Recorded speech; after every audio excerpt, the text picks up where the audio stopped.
자, 19세기에 덴마크에 한 철학자가 있었습니다. 여러분들이 익히 잘 아는 키에르케고르라는 철학자입니다. 이 철학자가 그 시대를 가치의 전도, 가치가 너무나 뒤바뀌어져 있는 이 가치의 전도에 충격을 주기 위해서 한 시도를 했습니다. 이분이 두 명의 도둑이 있었는데 이 두 명의 도둑이 귀금속 가게를 들어갑니다. 귀금속 가게에 들어가서 물건을 훔친 게 아니고 귀금속 가게에 엄청난 가격표를 아주 싸구려 가격표에 아주 엄청난 가격표를 다 뒤바꾸어 버렸습니다. 그리고 유유히 빠져나왔어요. 아무도 몰랐어요. 지금처럼 CCTV가 있는 것도 아니고 아무도 몰랐어요. 심지어 귀금속 가게의 주인조차 몰랐어요. 사람들이 와서 반지를 사고 귀금속을 사가요. 그런데 사실은 엄청난 가격이 너무 싸구려로 팔리고 그 싸구려 그것이 엄청난 가격으로 팔리는데 아무도 몰라요. 아무도. 몇 주일이 지나도 아무도 몰랐어요. 가끔씩 시골에서 말이죠. 원래 마늘이 비쌌네. 그래서 사람들이 막 마늘을 심었네. 그래서 이듬해는 그것이 폭락이 됐네. 그래서 농부들이 말이죠. 아주 트랙터를 가지고 가서 아주 막 완전히 뒤엎어버리는 광경도 많이 봤어요. 한때는 비쌌는데 그 이듬해는 완전히 가격이 폭락해버리는 가치의 전도. 자, 여러분들이 인생을 살면서 무엇이 가장 소중하다고 생각합니까? 여러분의 인생에서 가장 소중한 게 뭘까요? 청년들은 직장을 잡고 연애를 하고 가정을 꾸리고 가장 소중할까요? 그런데 만일 여러분들이 어느 한순간에 내가 가장 소중하다고 여겼던 것이 그것이 아무런 가치도 없는 것이라면 과연 어떻게 하겠어요? 내가 이것을 너무 하찮게 여겼는데 어느 날 그것이 너무나 귀한 것이었다면, 내가 인생을 다 살고 난 다음에 그것이 너무나 귀한 것이었다면, 그때 가서 그것이 깨달아진다면 어떻게 하겠어요? 평생을 아무것도 아닌 하찮은 것에 내 인생을 던지고 생명을 던지고 내 모든 인생을 탕진했는데 그날 갔는데 보니까 그것이 너무 소중한 것이었고, 내가 너무나 하찮게 여겼던 것이 그날 마지막 임종 앞에 딱 써보니까 그것이 내 인생에 너무나 소중한 것이었다. 그것이 깨달아진다면 그때 가서 그 후회를 어떻게 하겠어요? 이 세상 마귀는 이 땅에 있는 모든 사람들에게 가치의 전도를 일으켜버렸습니다.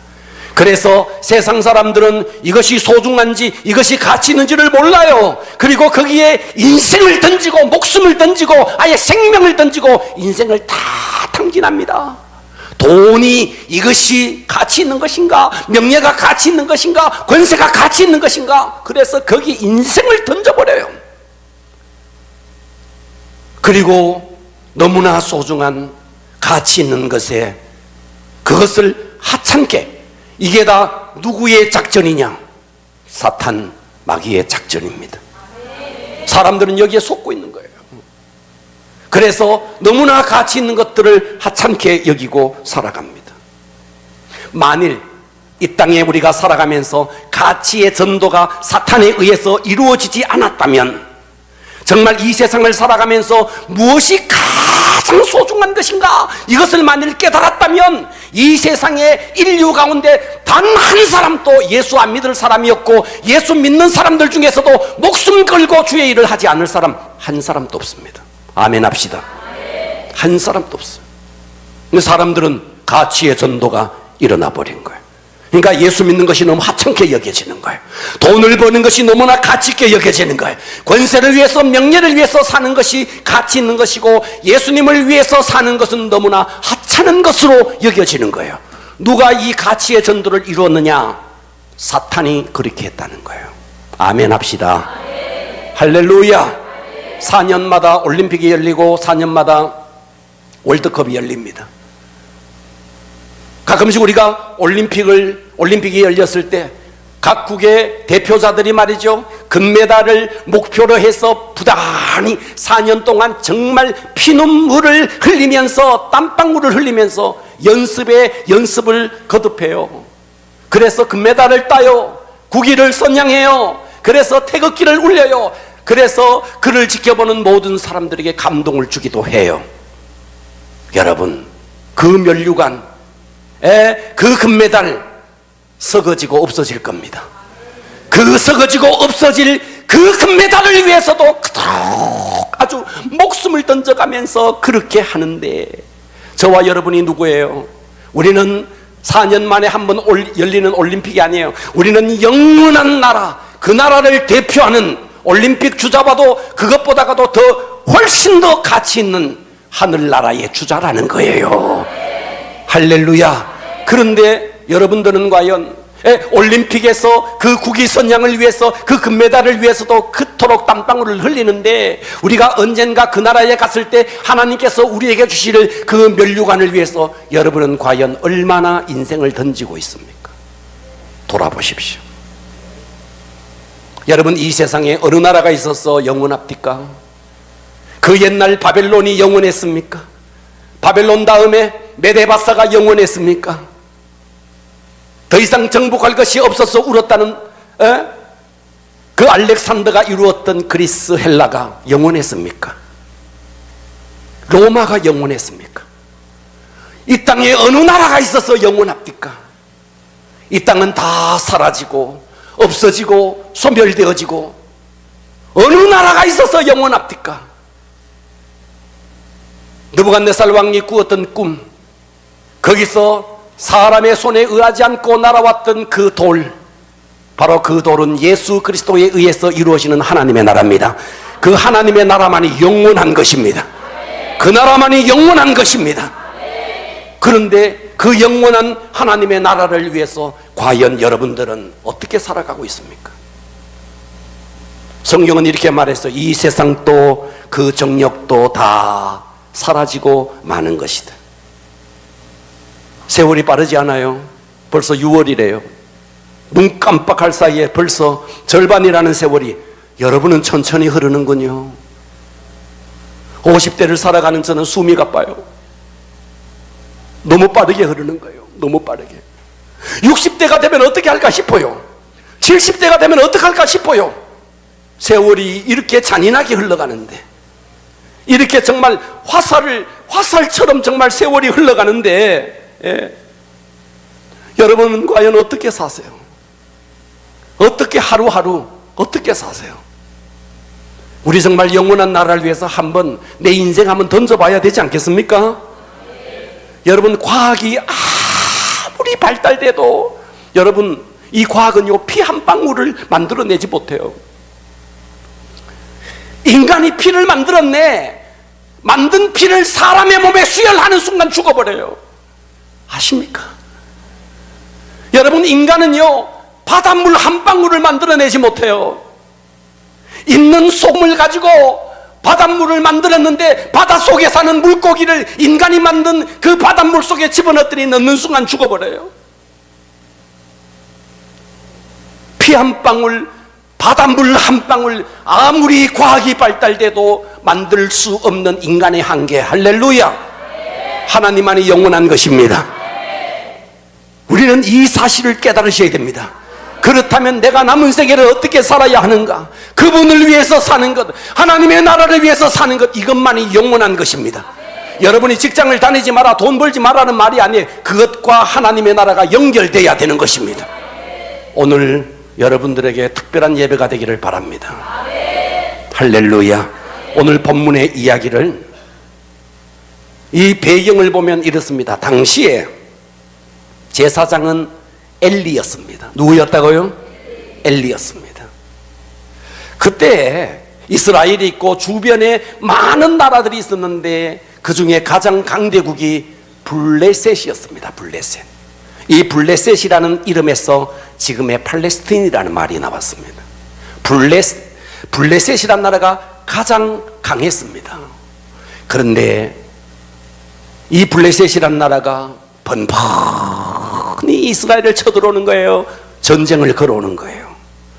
전쟁을 하면 이스라엘이 좀 이겨야 되는데 번번이 실패하는 거예요. 참패하는 거예요.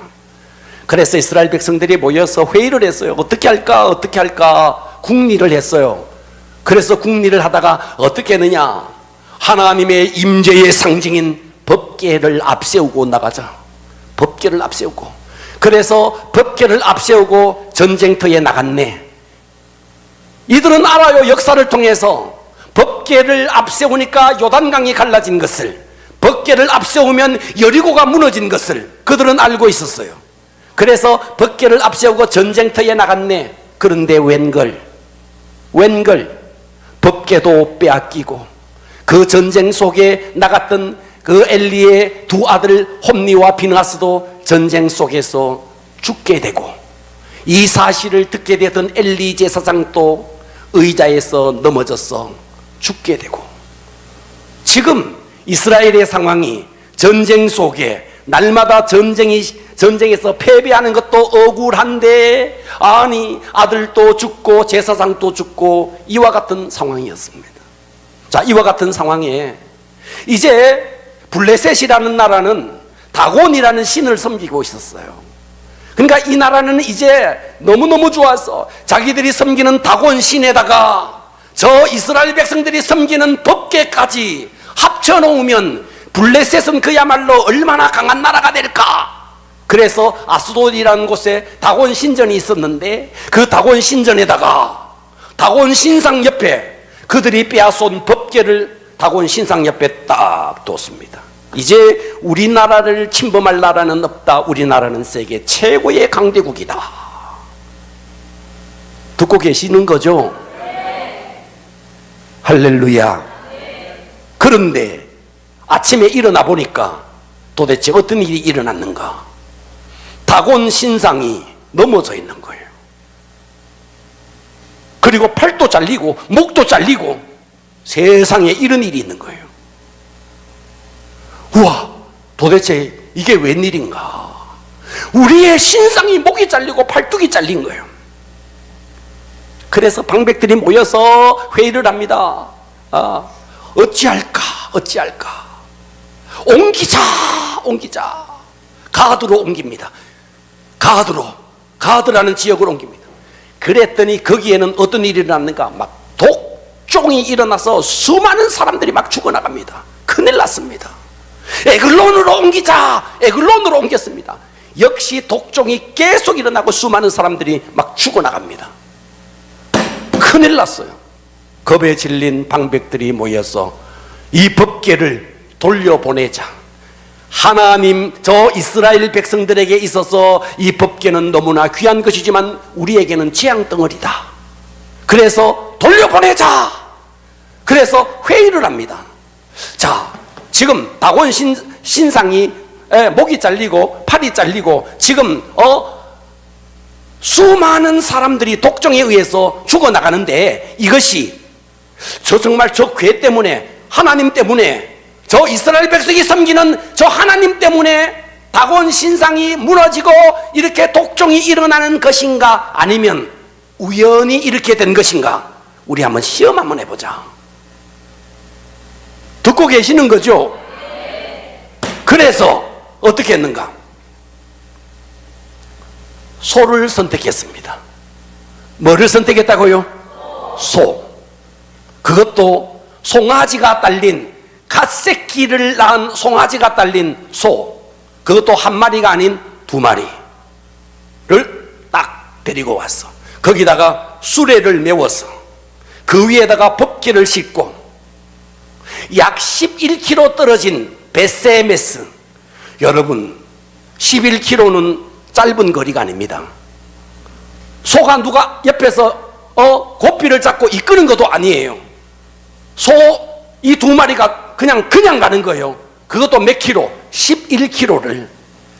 자, 그래서 송아지를 데리고 왔다가 송아지를 집에다가 떼놓고 젖이 철철 흐르는 송아지가 달린 이 어미소, 그리고 한 번도 멍에를 메고 짐을 날라보지도 않은 두 마리 소를 딱 데리고 와서 수레를 메우고 그 뒤에 법궤를 싣고 11km 떨어진 베세메스까지 가게 하자. 가다가 이 소들이 새끼들이 생각나가지고 옆으로 치우치거나 뒤로 돌아오거나 하면 이거는 우연이 된 거다. 듣고 계시는 거죠?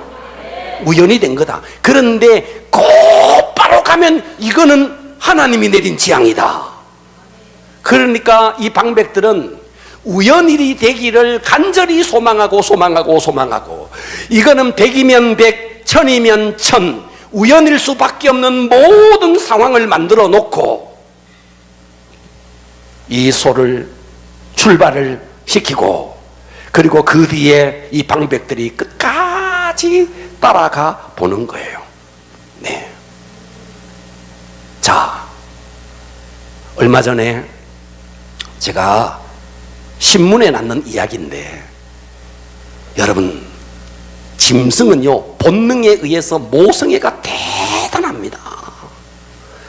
제가 즐겨보는 동물의 왕국을 보더라도요, 들소가 사자들이 와가지고 새끼를 물어갈 때요, 소가요 끝까지 가서 새끼를 보호하려는 그 모성애 대단합니다. 우리나라에 구제역이 일어났네.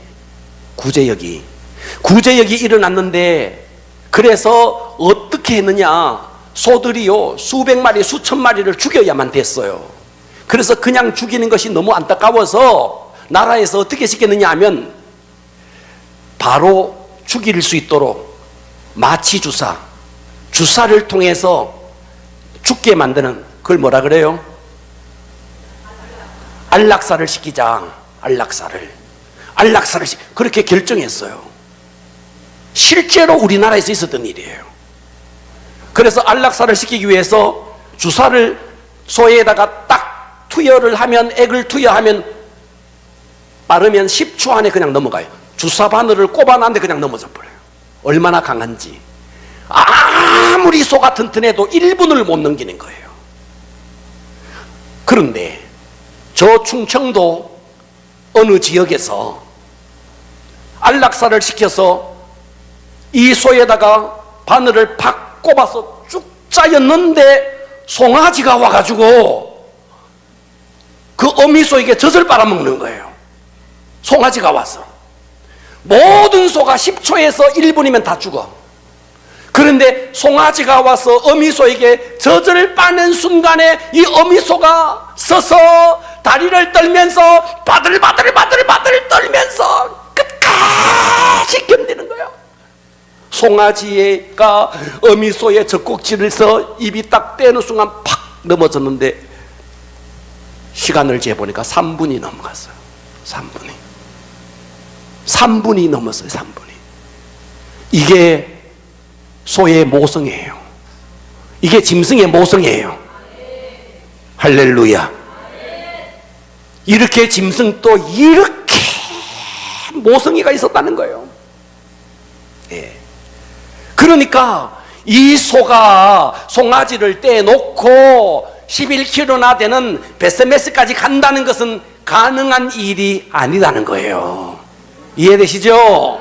그러니까 이거는 우연이기를 바랬던 그 블레셋의 방백들의 머릿속에서 나온 이야기라는 거예요. 성경을 보겠습니다. 자, 사무엘상 6장 7절을 봅니다. 그러므로, 보고 계시죠?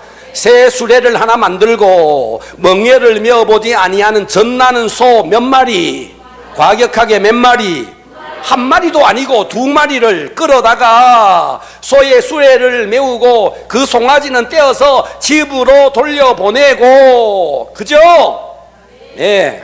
그리고 여호와의 궤를 가져다가 수레에 싣고 속건제로 드릴 금으로 만든 물건들은 상자에 담아 궤 곁에 두고 그것을 보내어 가게 하고, 9절, 보고 있다가 만일 이 괴가 그 본지역 길로 올라가서 베스메스로 가면 11km나 떨어져 있는 이 베스메스까지 이 소들이 곧장 가면 이 큰 재앙은 그가 하나님이 우리에게 내린 것이요, 그렇지 아니하면 우리를 친 것이 하나님의 손이 아니다, 그의 손이 아니요 우연히 당한 것인 줄을 알리라. 할렐루야.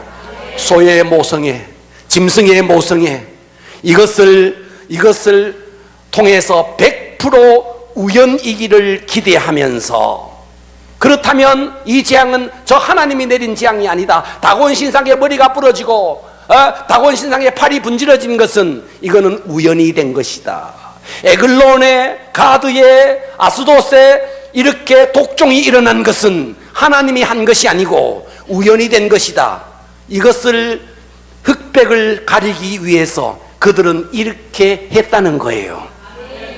여기까지 이해가 되시죠? 그런데 이 소는 어떻게 했느냐는 거예요. 네. 저는 오늘 따라서 합시다. 성도여. 네, 소리도 못 냅니까? 따라서 합니다. 성도여. 크게 성도여. 소에게서 배우라. 이 미물, 말도 못하는 이 미물 소가 뭐 말합니까? 말도 못하는 이 소가 하나님의 뜻을 이루기 위해서 과연 어떻게 이 소가 움직였느냐는 거예요. 네. 첫 번째, 육신의 본성을 이겨냈다는 거예요. 할렐루야. 그 육신의 본성, 여러분, 어미 소에게 있어서 새끼는 사랑의 최고의 대상이 새끼입니다. 아멘. 그것도 지금 젖을 뗄 때가 아니에요. 지금 젖이 지금 철철 나서 아직도 새끼는 젖을 떼지도 않은, 젖을 먹고 있는 그런 어미예요. 듣고 계시죠? 그러니까 그들은 이 재앙이 우연이기를 바라면서 젖나는 소, 멍에를 한 번도 메어보지 아니하는 소, 그것도 11km나 되는 거리에 곧장 가면 곧장 갈 수가 없어요. 본성으로는 절대로 할 수가 없는 거예요. 그런데 이 소는 어떻게 했느냐는 거예요. 100이면 100, 1000이면 1000, 그 소는 다 새끼에게로 돌아갑니다. 좌우로 치우치든지 돌아가든지 하게 돼 있는 거예요. 그런데 이 소들은 어떻게 했는가? 자, 성경 봅시다. 10절 합독합니다. 시작. 그 사람들이 그같이 하여 젖나는 소 둘을 끌어다가 수레를 메우고 송아지를 집에 가두고, 12절 한번 읽어볼게요. 시작.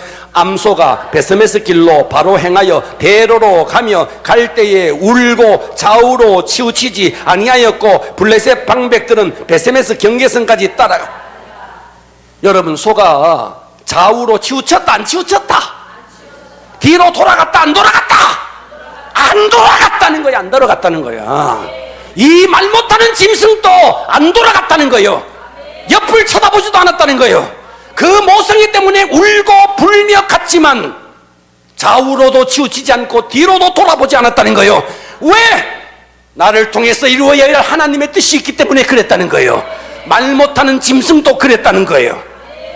할렐루야. 이 법궤를 맨 소, 또 옆에서 소야 가자, 고삐를 이끄는 사람이 한 사람도 없어요. 11km나 돼요. 소의 본성, 소의 모생으로는 절대로 그렇게 할 수가 없는 거예요. 법궤는 뭔데? 법궤는 하나님의 임재를 상징합니다. 바로 이 법궤는 지금의 교회를 상징합니다. 오늘 우리가 이 교회를 이루기 위해서 성도는 과연 어떻게 살아야 되는가? 내 속에 있는 본성이 있을지라도, 내 속에 게으름이 있을지라도, 내 속에 자존심이 좀 상할지라도 이것을 우리는 이겨내야 된다는 거예요. 할렐루야. 때로는 우리가 쉬고 싶을 때도 있어요. 본성은 쉬고 싶어요. 그래도 우리는 이 본성을 거스려야 된다는 거예요. 주일이면 여러분 길 흉사가 얼마나 많아요.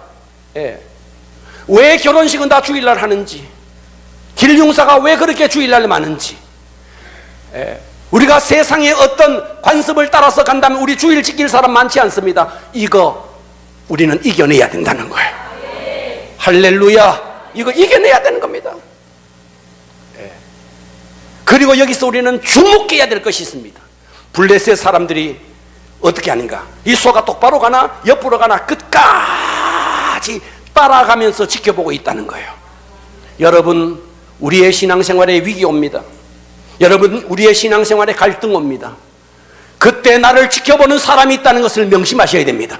내 아내가 지켜보고, 내 남편이 지켜보고, 내 자식이 지켜보고, 세상에 안 믿는 사람들이 나를 지켜보고 있습니다. 신앙의 위기 앞에 내가 흔들릴 수밖에 없고, 좌우로 치우칠 수밖에 없고, 뒤돌아 돌아갈 수밖에 없는 그와 같은 상황 속에서 블레셋 방백들이 오늘 이 소가 곧바로 가는지, 좌우로 치우치는지, 뒤로 돌아가는지 그것을 끝까지 지켜보았듯이, 내 신앙의 위기 앞에, 내 신앙의 흔들림 앞에 여러분 성도가 지켜보고, 하나님이 지켜보고, 예수를 믿지 않는 세상의 사람들이 나를 지켜본다는 거예요. 성경에 보면 이 블레셋 사람들이 이 소가 끝까지 가는 것을 보고 돌아와서 하나님을 믿게 됩니다. 놀라운 역사가 일어나는 거예요. 여러분, 내 삶 속에 풍랑이 일어날 때, 내 삶 속에 여러 가지 위기가 올 때, 그때 우리는 주님 바라보고 승리해야 합니다. 이것을 지켜보는 수많은 사람들이 저 사람이 믿는 하나님은 정말 살아있는 하나님이구나, 그러면서 세상의 사람들이 나를 보고 하나님께로 돌아올 가능성이 있다는 것입니다. 이 소가 마지막에 어떻게 되는가? 14절 보십시오. 수레가 베세메스 사람 여호수아의 밭 큰 들 있는 곳에 이르러 선지자 무리가 수레에 나무를 패고 그 암소를 번제물로 끝까지 하나님의 뜻을 이루기 위해서 끝까지 갔더니, 소야 수고했다, 이제 송아지에게로 돌아가라, 그런 게 아니고 홀라당 잡아가지고 번제로 드렸네. 듣고 계시죠? 이게 예수님의 모습입니다. 예수님이 3년 동안 삶으로 낳아서 키웠던 제자들, 아직도 젖을 떼지도 못한 이 제자들을 두고 골고다 길을 올라갑니다. 우리의 죄를 위해서. 그리고 골고다 길에 올라갔어. 이 소가 번제물로 드려지듯이 주님은 인류의 속죄의 양으로 골고다에서 하나님 앞에 드려지게 됩니다. 그 예수님께서 이 시대를 살고 있는 우리에게 이렇게 말씀하십니다. 누가복음 9장 23절. 무리에게 이르시되 아무든지 나를 따라오려거든 자기를 부인하고 내 속에 있는 자존심 부인하고 내가 져야 할 십자가, 제 십자가를 지고 나를 따를 것이니라. 할렐루야. 우리가 정말 하나님의 사람이라면 우리요 부인해야 될 것 많습니다. 아멘. 그리고 내 몫에 십자가가 있다는 거예요. 그 내 몫의 십자가를 지고 우리 게으름, 나태, 핑계 이거 다 부인해야 됩니다. 사명을 붙잡고 주님께로 나아가야 됩니다. 이 소가, 이 소를 보세요. 열심히 들에 나가서 밭을 갈고 짐을 나르고, 먹는 거라고는 집히고, 먹는 거라고는 콩깍지고, 죽어가지고는 고기도 사람에게 주고, 가죽도 가죽으로 남겨서 여러분 가방하라고 주고, 꼬리는 꼬리곰탕 해 먹으라고 주고, 족발은 족해 먹으라고 주고, 세상에 이게 소예요. 이게 소예요. 여러분, 성도의 모습이 이래야 된다는 거예요. 때로 우리가 주님을 위해서 살다가 보면 자존심 구길 때 있고, 때로 체면 구길 때 있고, 자존심 상할 때 있고, 때로는 다 팽개쳐버리고 싶고, 하지만 소는 그 모든 것을 이겨내고 본성까지 거스리면서까지 하나님의 뜻을 이뤄내는 성도여, 소에게서 배우기를 바랍니다. 할렐루야. 두 번째, 이 소는 동력을 했습니다. 뭐를 했다고요? 두 마리가 가요. 여러분, 가끔씩 운동회 하면 발을 묶어가지고, 본래는 네 발인데 한 발을 묶어가지고 세 발을 해가지고 가다가 보면 안 맞아가지고 넘어진다. 네 발도 넘어지네, 네 발도. 근데 여기는 지금 소가 네 마리니까 발이 몇 개예요? 8개예요. 누가 끄는 사람이 있다 없다? 구령을 붙여준다. 하나, 둘. 구령 붙여준다 안 붙여준다? 아무도 안 붙여주네. 누가 이끈다 안 이끈다? 아무도 안 이끄네. 그런데 어쩌면 말도 못하는 이소가 발을 착착착착 맞춰서 끝까지 가죠. 그것도 뭐 1km 100m입니까? 11km예요. 11km 끝까지. 이야, 참 여러분 교회는 동력하는 곳입니다. 할렐루야. 사람을 볼 때마다 저 사람이 나보다 낫다고 여겨야 됩니다. 동력해야 됩니다. 아멘. 여러분, 초대교회 당시에 바울 옆에서 바울과 함께 바울의 오른팔과 같았던 한 사람이 나와요. 그 로마의 거리를, 환난과 핍박과 박해가 있었던 그 로마의 거리를 바울과 함께 동력하면서 복음을 전했던 한 제자가 있었어요. 그런데 이 제자가 어느 날 시간이 지나가면서 바울 곁에 머물러서 복음을 전하면서 예수 그렇게 사는 것 보다가 환난이 더 크게 느껴지고 고통이 더 크게 느껴지는 한순간, 바울 옆에서 함께 바울의 동력자가 된 것이 얼마나 큰 특권이고 영광이에요. 그런데 어느 날 마음속에 시험이 들어왔어요. 그래서 디모데후서 4장 10절에 보니까 데마는 이 세상을 사랑하여 바울인 나를 버리고 데살로니가, 핍박이 없는 고통이 없는 데살로니가로 갔대요. 데마는 세상을 사랑하여. 여러분, 데마가 바울을 버렸다는 것을 내가 문제 삼고 싶지 않아요. 왜? 사람은 만났다가 헤어지고 헤어졌다가 또다시 만나는 것이 인지상정이니까. 그런데 시점이 문제예요. 시점. 이때 바울은요, 수많은 서신서를 썼지만 바울의 마지막 서신서가 디모데후서예요. 그 디모데후서 중에서도 마지막 장이 4장이에요. 그 4장에 바울이 정말 이제 얼마 있지 않으면 늙어버린 바울, 이제는 죽음이 서서히 다가오고 있는 그 시점에, 죽음을 예감하고 있는 이 시점에 데마가 바울을 떠났다는 거예요. 당시 로마는 어땠느냐? 핍박이 너무 컸어. 원형 경기장에 야수들의 밥으로 죽고 말이죠, 나무더미 위에 기름을 붓고 거기에 화형으로 수많은 사람들이 죽어가는 이것들이 막 부각되고 있던 그 순간, 데마는 박해의 순간이 다가오자 서서히 편안함과 안락을 찾았어. 바울의 동력자의 자리에서 그것을 버리고 데살로니가로 갔다는 거예요. 이것이 데마만의 이야기겠느냐는 거예요. 우리가 희생을 거절할 때, 우리가 섬김을 거절할 때, 우리가 육신의 안위를 거절할 때, 내가 바로 데살로니가로 가는 데마의 행렬에 나도 끼어 있다는 것입니다. 로마가 핍박과 박해가 커지던 한 시점에 예수님의 제자였던 베드로가 한 번 실패했는데 또다시 실패할 가능성 앞에 노출되어 있었습니다. 핍박이 막 다가오자 베드로조차 시험이 들었습니다. 그래서 로마를 빠져나갈 생각을 합니다. 그래서 베드로는 로마를 넘어서 어쩌면 데마처럼 로마를 빠져나가는 시점에 영롱한 한 환상이 그에게 열립니다. 환상이 열렸는데 보니까 주님이셨습니다. 이 주님이 황급히 로마를 향해서 가고 있습니다. 베드로가 주님을 쫓아가서 묻습니다. 쿼바디스 도미네, 쿼바디스 도미네, 주님 어디로 가십니까? 어디로 가십니까? 나는 로마로 간다.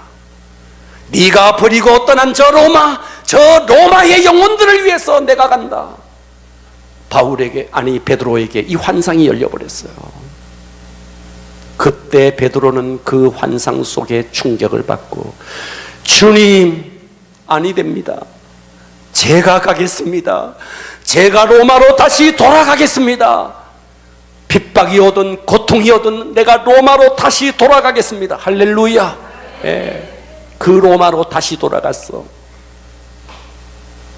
이 베드로는요, 십자가에 거꾸로 매달려서 복음을 전하다가 죽게 됩니다. 우리는 동력해야 됩니다. 주님과 동력해야 되고, 여기 있는 저와 동력해야 되고, 성도와 성도가 서로 동력해야 됩니다. 가끔씩 저는 성도들을 볼 때마다 가슴 아플 때가 있어요. 열심히 돈을 벌어가지고 하나님 앞에 헌금을 바치는 거, 세상 사람들은 이해 못해요. 토요일 밤에 밤새 근무하고 눈 빨갛게 해가지고 주일 예배라고 와서 예배 드리는, 그러다가 끄뻑 졸기도 하지만 앉아있는 모습을 보면 참 마음이 아파요. 세상 사람들은 이해 못해요. 왜 저러는지, 그렇게 애써 본 돈을 뭐가 생긴다고 갖다 바치는지, 토요일날 밤새 근무하고 집에서 좀 주무시지 뭐라고 교회 가서 예배를 드리는지, 세상 사람들은 이해하지 못하는 사람들끼리 모인 곳이 교회예요. 할렐루야. 이게 교회예요. 그러니까 교회는 어떻게 해야 되는가? 비판하고 정죄할 곳이 아니라는 거예요. 언제나 위로와 격려와 사랑과 섬김이 있어야 된다는 거예요. 왜? 우리는 서로 한 공동체로서, 한 운명체로서 우리는 똑같은 처지에 있는 하나님의 사랑받는 공동체이기 때문에 누가 누구를 비난할 수 있습니까? 아무도 비난할 수 없습니다. 이것이 교회가 존재하는 이유입니다. 우리는 오늘 이 소액에서 본성을 거스리면서도 충성하는 모습에 도전이 되기를 바랍니다. 8발이 착착 움직이는 이 동력에서 은혜 받으시기를 바랍니다. 우리 그저 뿔뿔이 왔다가 그저 흩어지는, 저 여기 바로 옆에 있는 롯데 시네마의 영화관에 그냥 왔다가 인사도 한번 하지 않고 흩어지는 그들처럼 살지 마시고, 저에게 어떤 아픔이 있는지, 저 사람에게 어떤 고통이 있는지, 주머니가 비었으면 내 주머니의 것을 좀 주머니 이동도 좀 하시고 섬기시고, 할렐루야. 우리 동력합시다. 이 소액에서 받을 두 번째 메시지입니다. 세 번째, 소액 성도여, 소액에서 배웁시다. 세 번째는요, 이 소는요 선택된 소입니다. 자부심이 있어야 됩니다. 할렐루야. 여러분, 블레셋에 이 소밖에 없었겠어요? 많은 소들이 있었어요. 그런데 이 소가 선택된 거예요. 아멘. 여러분, 예수님이 이 땅에 탄생될 때 유대 땅에 마리아밖에 없었는지 아십니까? 많은 여자들이 있었어요. 그런데 인류를 구원시킬 하나님의 아들 메시아 예수 그리스도를 잉태할 태로서 선택한 여인은 마리아밖에 없었어요. 마리아는 영광이었습니다. 그건 영광인 거예요. 이 소도 영광인 것입니다. 여러분, 세상에 수많은 사람들이 있는데 하나님이 나를 선택해 줬네, 영광인 겁니다. 내가 하나님의 자녀가 되었네, 영광인 줄 알아야 됩니다. 그것도 감사한데 하나님께서 내게 직분을 주셨네, 영광인 줄 아셔야 됩니다. 여러분, 대통령 비서실장 대통령의 종이에요. 그 종 되고자 얼마나 합니까? 대통령 종만 돼도, 비서실장만 돼도 끝발이 얼마나 합니까? 우리는 하나님의 종이다 이거요. 특권 중에 특권이요, 영광 중에 영광이니 자부심을 좀 가져라 이 말이에요. 할렐루야. 제가 좀 전에 베드로 이야기를 했죠. 이 베드로가 로마를 떠나갑니다. 거기서 환상 가운데 예수님을 만나요. 그리고 돌아가요. 로마의 거리로 돌아갑니다. 복음을 외칩니다. 할렐루야. 그리고 인생의 석양, 이 베드로의 인생의 석양에 그는 베드로 전서를 씁니다. 그 베드로 전서를 쓰면서 유명한 말을 남깁니다. 베드로 전서 4장 14절에 보면, 너희가 그리스도의 이름으로 지옥을 당하면 복 있는 자로다. 할렐루야. 영광의 영, 곧 하나님의 영이 너희 위에 계심이라. 복음을 증거하다가 욕먹을 수 있고 복음을 증거하다가 고난당할 수도 있지만 영광의 영, 하나님의 영이 우리 위에 있기 때문이라는 거예요.